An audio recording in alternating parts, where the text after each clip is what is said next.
Hello everyone, and thanks for joining us again. Today what we're going to be looking at is the ability to quantify your data on the fly. What this means is you'll be able to get a snapshot idea of how your data is broken down.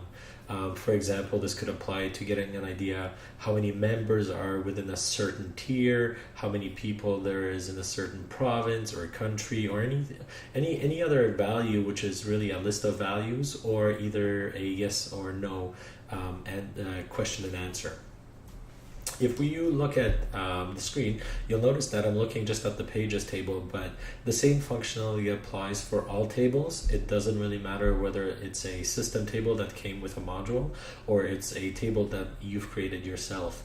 As long as there's data which can be summarized within that table, the system will give you this summary option. Clicking on this summary option will bring up an interface which will present you with both pie charts and the actual breakdown of the numbers, including the count, the percentage, and the selection itself. By default, the system uses it does not show empty data, meaning zero values are not displayed in the initial screen.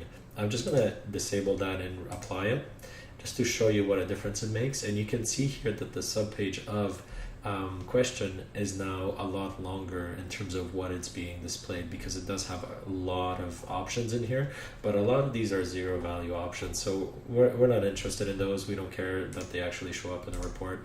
We just want to see values where a selection has actually been made. As you scroll down, you'll be able to see all of the fields that actually contain quantifiable data, and you can basically make your own, get your own insights from whatever it is that you're looking for. But the system breaks everything down by field, and then it gives you both the pie chart and the values themselves in this interface. And that's all we have for the summarization of the data within your table. And we hope you enjoy this tutorial. Thanks.